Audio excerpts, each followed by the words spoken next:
Assalamualaikum warahmatullahi wabarakatuh.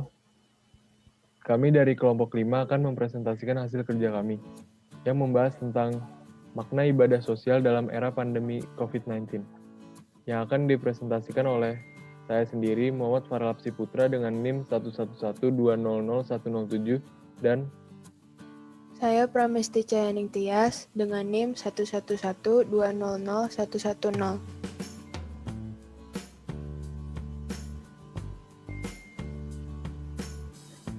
Apa itu ibadah sosial? Ibadah sosial adalah semua ibadah yang bertujuan memberikan manfaat bagi manusia secara umum dan umat Islam secara khusus. Dari sekian banyak perintah dalam agama Islam, secara mayoritas memerintahkan untuk melakukan ibadah sosial, seperti berbuat baik kepada orang tua, kerabat, anak yatim, dan orang-orang yang tidak beruntung lainnya. Karena ibadah siroh atau ibadah individual nilainya berbeda dengan ibadah muta'adiyah atau ibadah sosial. Sebab ibadah siroh adalah ibadah yang manfaatnya hanya dirasakan oleh pelakunya, seperti ibadah sholat, puasa, dan haji.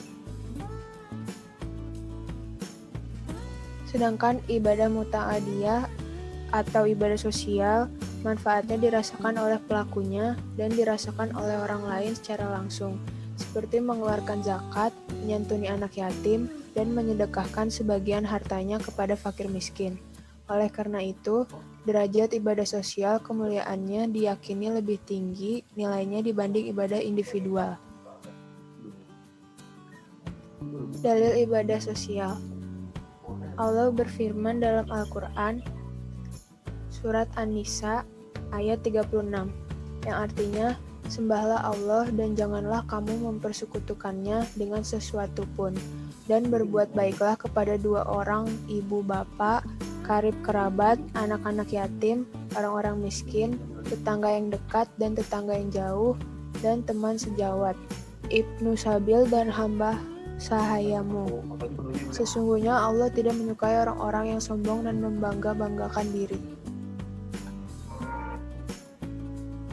Dari sekian banyak perintah dalam ayat tersebut, mayoritas adalah perintah beribadah sosial, yaitu berbuat baik kepada orang tua, kerabat, anak yatim, orang-orang miskin, dan seterusnya. Keutamaan ibadah sosial.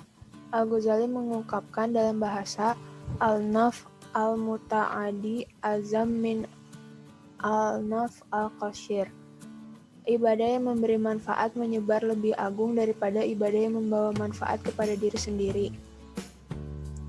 Terhadap hal ini, Abu Ishaq al-Shirazi dan Imam Haramain mengatakan bahwa orang yang melaksanakan kewajiban kolektif fardu kifayah acap kali memiliki nilai lebih tinggi ketimbang melaksanakan kewajiban individual.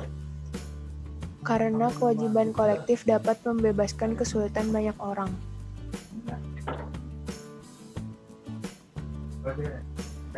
Dalam hadis yang diriwayatkan oleh Imam Ibnu Majah, Rasulullah SAW bersabda, sesungguhnya amal dan kebaikan yang terus mengiringi seseorang ketika meninggal dunia adalah ilmu yang bermanfaat, anak yang dididik agar menjadi orang soleh, mewakafkan Al-Quran, membangun masjid, membangun tempat penginapan bagi para musafir, membuat irigasi, dan bersedekah. Hadis riwayat Ibnu Majah. Dari hadis di atas, bisa disimpulkan bahwa ibadah-ibadah apapun itu bentuknya selama manfaatnya bisa dirasakan oleh orang lain, maka hal tersebut termasuk ibadah muta'adiyah, dan pelakunya akan terus mendapatkan pahala dari ibadah tersebut.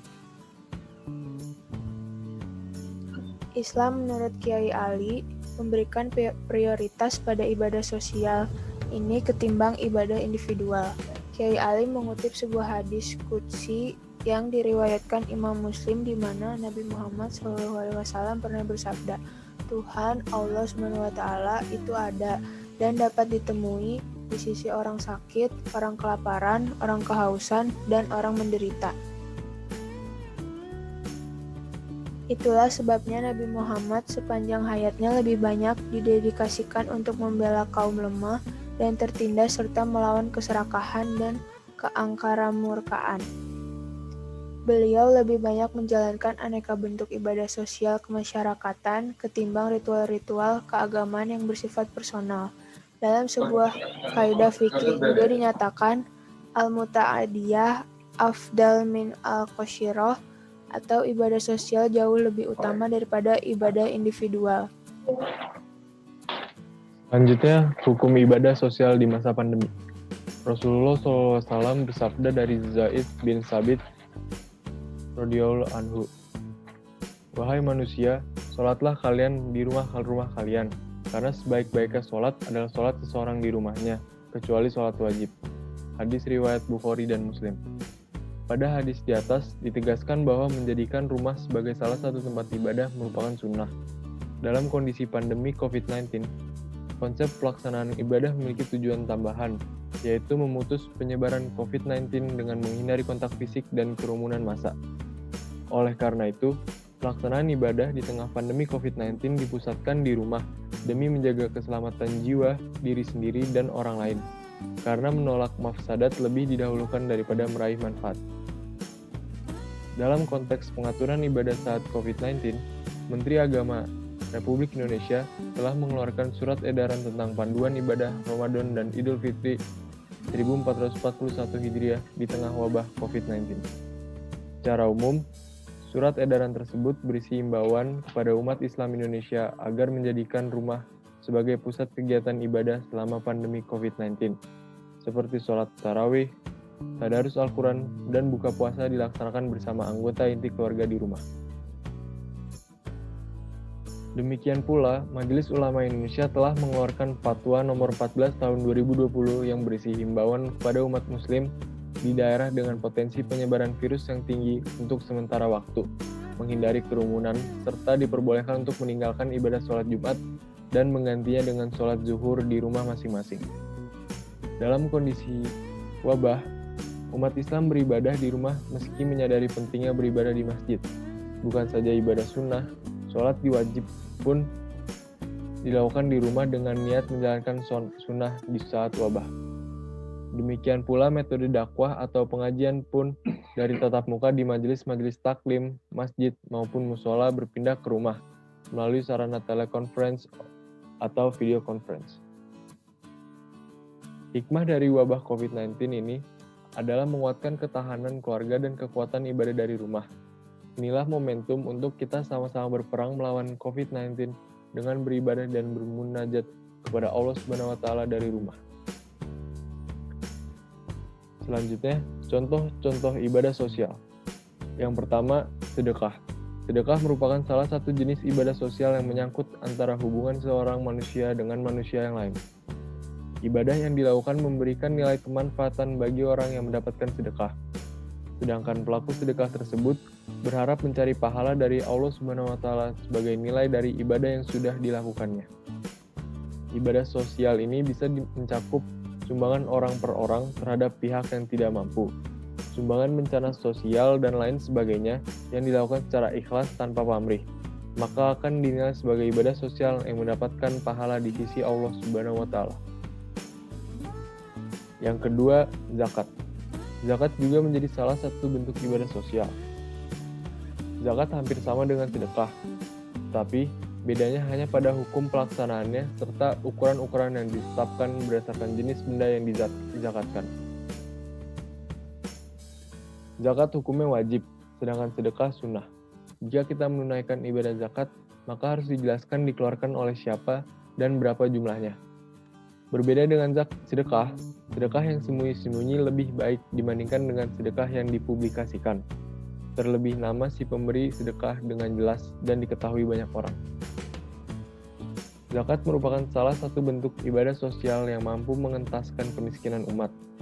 Bukan hanya umat Islam, apabila semua orang mau menunaikan zakat, maka umat manusia akan makmur, meskipun mereka bukan muslim. Inilah yang sudah ditunjukkan di masa kegemilangan Khalifah Umar bin Abdul Aziz, di mana pada saat itu umat Islam tidak lagi memiliki objek zakat. Semua orang sudah makmur karena pelaksanaan ibadah sosial zakat tersebut. Permasalahan sosial kemiskinan yang ada saat ini salah satunya adalah karena tidak berjalannya ibadah sosial zakat tersebut di tengah masyarakat khususnya umat Islam. Zakat mal merupakan salah satu zakat yang sangat efektif untuk menyelesaikan berbagai persoalan kemiskinan di negara-negara Islam. Di samping dua jenis ibadah sosial di atas, membangun hubungan yang baik dengan tetangga dan masyarakat merupakan bentuk-bentuk lain dari ibadah sosial. Segala macam bentuk interaksi sosial yang diniatkan semata-mata untuk mencari keridhaan Allah Subhanahu wa taala, maka hal tersebut bisa bernilai ibadah. Ibadah sosial menjadi bukti bahwa Islam adalah agama yang memberi rahmat bagi seluruh alam. Sekian dari penjelasan kelompok 5. Wassalamualaikum warahmatullahi wabarakatuh.